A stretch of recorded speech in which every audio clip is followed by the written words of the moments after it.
स्वागत है दोस्तों हमारे यूट्यूब चैनल में। बता दें कि आजकल के दिनों में आप देखते हुए कि ग्राम में एक होड़ सा मचा हुआ है इंदिरा आवास में नाम जोड़ने का। जी हाँ, प्रधानमंत्री आवास योजना मिलना शुरू हो चुका है और इसके लिए जो है नए लोगों का जो है नाम जोड़ा जा रहा है।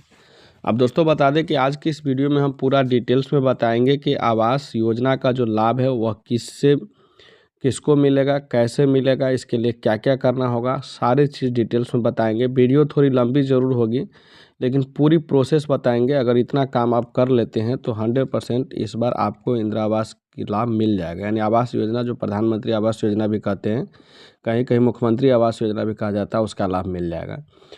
तो दोस्तों वीडियो को शुरू करने से पहले कहेंगे कि अगर आप हमारे चैनल पर नए हो तो वीडियो को सब्सक्राइब कीजिएगा और वीडियो को लाइक करके दोस्तों में शेयर जरूर कीजिएगा, क्योंकि यह एक ऐसा खबर है जो हर किसी की लाइफ चेंजिंग हो सकता है। क्योंकि कहा जाता है कि ज़िंदगी तभी है जब आपके पास एक रहने के लिए आवास हो, सर पर छप्पर होना बहुत ज़रूरी होता है। तो सरकार जो है हर लोगों को अब इंदिरा आवास दे रही है। जो गरीब है, जिसकी आय बहुत कम है, 15,000 से कम रुपया कमाते हैं महीना के, उन सभी को जो है आवास योजना का लाभ देने जा रहे हैं। तो बहुत सारे क्राइटेरिया है, इसीलिए हम पहले बोल दें वीडियो थोड़ी लंबी होगी, लेकिन आज की इस वीडियो में जो हम बताएंगे बहुत ही डिटेल्स में और अच्छे से समझाएंगे कि प्रधानमंत्री आवास योजना का लाभ किसको मिलेगा, कैसे मिलेगा, इसके लिए क्या क्या करना होगा। तो आप देख सकते हैं स्क्रीन पर आपको एक फॉर्म नज़र आ रहा होगा प्रधानमंत्री आवास योजना ग्रामीण का। दोस्तों प्रधानमंत्री ग्रामीण का जो फॉर्म है, अगर यह फॉर्म भर करके आप सही फॉर्म भर करके अपने मुखिया के पास जमा करते हैं तो आपको इसका लाभ मिल जाएगा। यह फॉर्म जो है आपके ग्राम पंचायत के अंतर्गत जो मुखिया होते हैं उनके द्वारा ही यह फॉर्म उपलब्ध कराया जाता है, या आपको ऑनलाइन दुकान पर भी यह फॉर्म मिल जाएगा। तो सबसे पहले इस फॉर्म में क्या है सारी चीज़ देख लेते हैं, उसके बाद यह भी जानेंगे कि इस फॉर्म को भरने के बाद इसका लाभ किसको मिलेगा, इसका क्राइटेरिया क्या क्या है उनको समझेंगे। इससे पहले हम देख लेते हैं फॉर्म में क्या क्या भरना है। सबसे पहले तो ऊपर में लिखा हुआ है प्रधानमंत्री आवास योजना ग्रामीण अंतर्गत आवास प्लस 2.0 24-25, यानी 24-25 सेशन है, जिसको 2+ आवास प्लस इसका नाम रखा गया है। और यह एक सर्वे हेतु फॉर्म है, ये सर्वे हेतु फॉर्म है। और यही फॉर्म भरने के बाद आपको जो है एक तरह से सर्वे होगा और आपको जो है आवेदन स्वीकृत किया जाएगा सभी सर्वे होने के बाद, और उसके बाद आवास मिलेगा। यहाँ पर आपको आवेदन संख्या भरना है। तो जो भी कोई आवेदन करेंगे वो आवेदन संख्या को खाली छोड़ देंगे। उसके बाद दिनांक भरना है जिस दिन आप फॉर्म भरेंगे, सर्वेक्षणकर्ता द्वारा ये भरा जाएगा। यहाँ पर लिखा भी हुआ है कि आपको आवेदन संख्या और दिनांक ये दोनों जो सर्वे करने आएंगे उसके द्वारा भरा जाएगा, ना कि आपको भरना है। ठीक है, अब आगे समझिए। आगे इसमें आप देख सकते हैं यहाँ पर लिखा हुआ है, ये आपको भर के देना है कि परिवार के मुखिया का नाम। यहाँ परिवार के मुखिया के नाम का मतलब है कि इसमें उस व्यक्ति का नाम लिखाएगा जिसके नाम पर आवास उठाना चाहते हैं। और बता दें कि आवास योजना जो है प्रधानमंत्री आवास योजना का लाभ जो है महिलाओं के नाम से दिया जाता है। इसीलिए आप अपने घर के महिला का नाम लिखेंगे यहाँ पर, ताकि जो आपको आवास योजना का लाभ है वह आपको मिल सकेंगे। उसके बाद यहाँ पर एक मोबाइल नंबर देना है, उसके 2 नंबर में परिवार के मुखिया के पिता या पति का नाम। अगर आप महिला के नाम देंगे तो उसके पति का नाम लिख देंगे। ठीक है, अगर आप अपने बेटी का नाम भरते हैं, अगर हो सकता है कि आपकी महिला आपके घर में पत्नी नहीं हो, माँ नहीं हो, तो आपके कोई बेटी हो तो आप उसके नाम पर भी फॉर्म भर सकते हैं। तो वहाँ पर जो है अपने बेटी का फॉर्म भरेंगे तो पिता का नाम लिख देंगे, और यहाँ पर एक दूसरा मोबाइल नंबर फिर से दे देंगे, या नहीं है तो एक ही दे सकते हैं। तीसरा कॉलम में आपको परिवार के मुखिया के महिला होने की स्थिति में पति के पिता का नाम लिखना होगा जो महिला है। और अगर महिला के नाम जब देंगे फॉर्म में तो उनके पति जो होंगे उनके पिता के यानी ससुर का नाम लिख रहे हैं। उसके बाद कोटि में आपको सामान्य, अल्पसंख्यक, अनुसूचित जाति, अनुसूचित जनजाति जो भी हो, BC EBC SC ST आपको यहाँ पर भर देना है। वैवाहिक स्थिति 5 नंबर में देना है। आप शादीशुदा है तो वैवाहिक लिखेंगे यहाँ पे, और शादीशुदा नहीं है तो अविवाहित यहाँ पर लिख देंगे। ठीक है, तो यहाँ तक समझ में आ गया। आगे आपको क्या करना है, 6 नंबर कॉलम देखना है। जिस भूमि पर आवास का निर्माण किया जाएगा की स्थिति में पैतृक या स्वयं है, ये भूमि किस प्रकार से है वो आपको लिखना है। ये अपना है भूमि, आपको भूमि नहीं है तो भूमिहीन लिखाएगा। आप अपने जन्म से ही माता पिता या परिवार जो रह रहे हैं उसका जन्म है तो यहाँ पर पैतृक लिखेंगे। अगर स्वयं अपने नाम से अगर ज़मीन है तो आप यहाँ पर स्वयं भरेंगे। तो यहाँ तक समझ में आ गया। अब आगे आपको क्या करना है, तो यहाँ पर देख सकते हैं 7 नंबर में दिव्यांगता की स्थिति बताना है। अगर आप किसी भी तरह से विकलांग हैं तो आप यहाँ पर हाँ और नहीं में जवाब देना है। अगर विकलांग होगा, जैसे आँख से आन्हर होता है, कान से कम सुना जाता है, लांगर होता है पैर से, तो ये सब चीज़ में से अगर कोई विकलांग अगर है किसी प्रकार से, तो यहाँ पर एस लिखना है, यानी हाँ लिखना है, नहीं तो नहीं। अगर है तो हाँ और नहीं तो नहीं। अगर अगर हाँ लिखते हैं यानी आप विकलांग हैं, तो यहाँ पर आपको बताया गया है कि प्रमाण पत्र आवेदन संख्या भी संलग्न करना होगा। जो विकलांगता प्रमाण पत्र होता है उसको आपको संलग्न करना होगा। 8 नंबर में असाध्य रोग की स्थिति, जैसे कालाजार, एड्स, कुष्ठ या अन्य कोई अगर बीमार है, अगर कोई बड़े बीमारी है तो आप उसको भी यहाँ पर दर्शा सकते हैं, ठीक है। या परिवार में भी कोई सदस्य ऐसी स्थिति में है, या सदर अस्पताल किसी सरकारी अस्पताल द्वारा जांची प्रतिवेदन जो आपका होगा उसको आपको संलग्न करना होगा।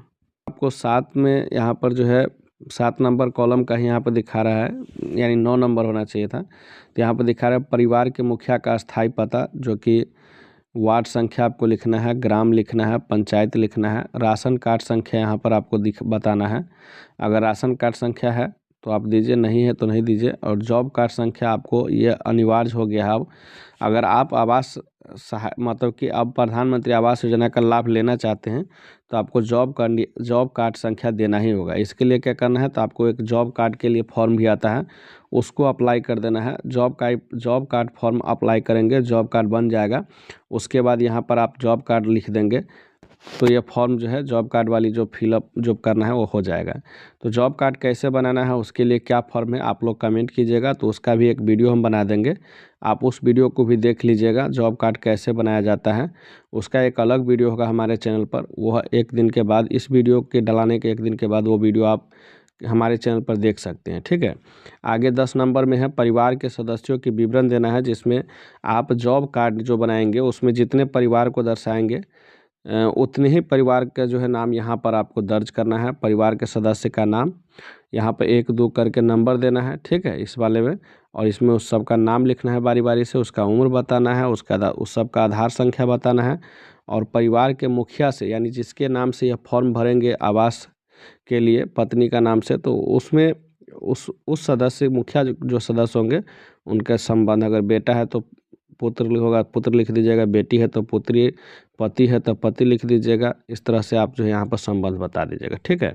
इतना सारा चीज़ हो जाने के बाद लास्ट में आपको क्या करना है, यहाँ पर परिवार के मुखिया का जिसके नाम से आवास जो है आप अप्लाई कर रहे हैं उसका यहाँ पर अंगूठा, पढ़ी लिखी नहीं है तो अंगूठा निशान दिवा दीजिए, पढ़ी लिखी है तो आप उसका हस्ताक्षर करा दीजिए। ये तो हो गया फॉर्म भरने के बाद। अब दोस्तों फॉर्म ये जो पूरा फिलअप हो जाएगा तो इसकी कुछ क्राइटेरिया है, स्वयं शपथ पत्र आपको पढ़ना है और उसमें भी कुछ भरना है। अब उसको भी आप लोग समझ लीजिए। देखिए, जब आप फॉर्म भर लेंगे तो यहाँ पर आपको क्या करना है, तो इस क्राइटेरिया को आपको देख लेना है, बड़ी ध्यान से पढ़ लेना है। इतना सारा चीज़ आपको जो है होना चाहिए, तभी जो है आवास का जो है लाभ मिलेगा। सबसे पहला नंबर में कह रहा है कि परिवार के मुखिया द्वारा किया गया घोषणा। अब घोषणा क्या है, तो पहला नंबर देख सकते हैं, इसमें लिखा हुआ घोषणा में कि मैं उक्त पते का अस्थायी निवासी हूँ, यानी अस्थायी निवासी होंगे तभी आपको आवास मिलेगा। जहाँ का आप अस्थायी निवासी होंगे वहीं पर आपको फॉर्म भरना होगा, ठीक है। दूसरा पॉइंट यहाँ पर दे रहा है कि मैं इकलौता या पुत्रवधी नहीं हूँ, इस तरह से आपको लिखना है। 3 नंबर में आपको मेरा या मेरे परिवार के किसी सदस्य का नाम आवास प्लस की प्रतीक्षा सूची में नहीं है, यानी आपके जो परिवार जो आप दर्शाए हैं फॉर्म में उसमें से किसी को भी आवास का नाम, आवास में पहले से नाम नहीं होना चाहिए या उसको उसका लाभ नहीं मिला होना चाहिए, ठीक है। 4 नंबर में मेरे पास पूर्व से कोई पक्का मकान नहीं है, पक्का मकान होगा तो आपको इसका लाभ नहीं दिया जाएगा। 5 नंबर में बता रहा है कि मुझे या मेरे परिवार के किसी सदस्य को पूर्व से इंदिरा आवास योजना, प्रधानमंत्री आवास योजना या अन्य आवास योजना का लाभ नहीं मिला है। 6 नंबर में मेरे या मेरे परिवार के किसी भी सदस्य के पास मोटर युक्त तिपहिया चौपहिया, यानी कि 3 पहिया चौपहिया वाहन नहीं होना चाहिए। 7 नंबर में पूछ रहा है आपसे कि मेरे या मेरे परिवार के किसी सदस्य के पास मोटर युक्त तिपहिया चौपहिया कृषि उपकरण भी नहीं होना चाहिए। 8 नंबर में मेरे या मेरे परिवार के किसी सदस्य के पास 50,000 रुपया अथवा इससे अधिक ऋण सीमा वाले किसान क्रेडिट कार्ड नहीं है, ठीक है। इतना सारे चीज़ आपके पास नहीं होना चाहिए। 9 नंबर में मैं या मेरे परिवार का कोई सदस्य सरकारी कर्मचारी नहीं है, सरकारी नौकरी भी आपके परिवार में नहीं होना चाहिए किसी को। 10 नंबर में मैं या मेरे परिवार के पास सरकारी पंजीकृत गैर कृषि उद्यम भी नहीं है। 11 में है मैं या मेरे परिवार के किसी सदस्य की मासिक आय 15,000 से अधिक नहीं है। 12 नंबर में आपको कह रहा है मैं या मेरे परिवार आयकर देने वाला परिवार भी नहीं है, यानी टैक्स भरने वाला आपका परिवार नहीं होना चाहिए। मैं या मेरा परिवार व्यावसायिक कर देने वाला परिवार नहीं है, यानी कि बिजनेस कर टैक्स भी आप लोग नहीं भर रहे हो। मैं या मेरे परिवार के पास 2.5 एकड़ या इससे अधिक सिंचित भूमि भी नहीं है, यानी कि इतना क्राइटेरिया है। उसके बाद कहता है मैं या मेरे परिवार के पास 5 एकड़ या इससे अधिक असिंचित भूमि भी नहीं है। ये सारे चीज़ आपके पास अगर नहीं है तभी जा कर के ये आवास का लाभ आप ले सकते हैं।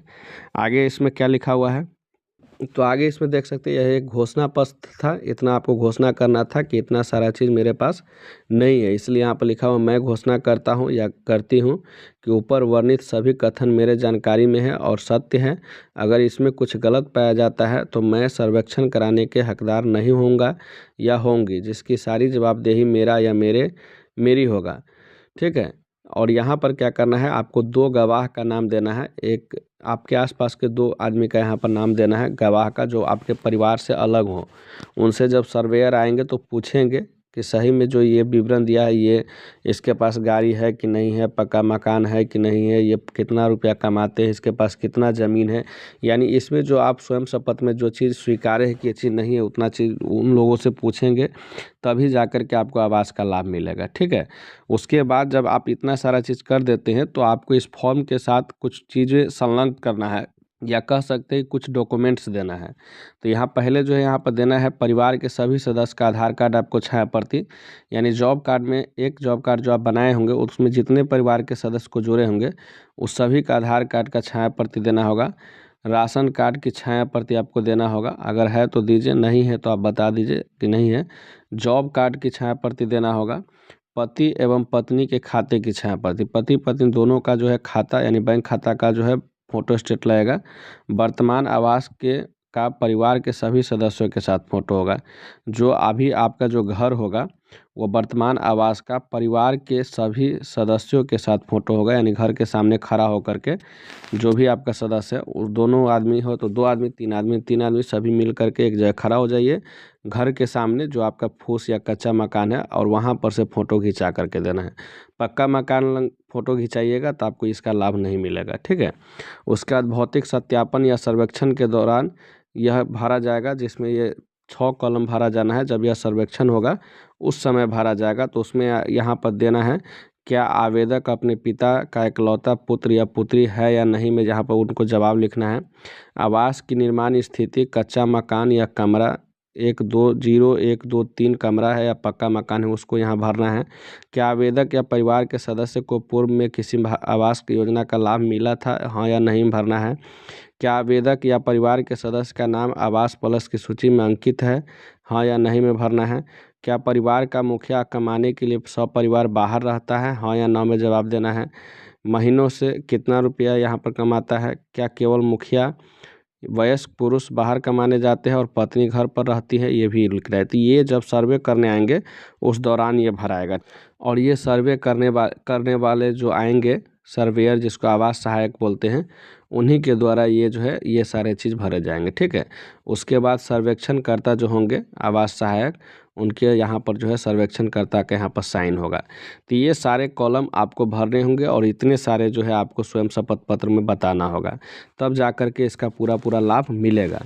और एक चीज़ और ध्यान रखिएगा, ये जो आवास का जो ये फॉर्म है, यह जो है आपको मुखिया से वेरीफाई भी होगा, आवास सहायक से ही वेरीफाई होगा, पंचायत सचिव से ही वेरीफाई होगा, और सारे वेरीफाई होने के बाद आपको प्रखंड स्तर से अलॉटेड किया जाएगा और आपको आवास का लाभ मिल जाएगा।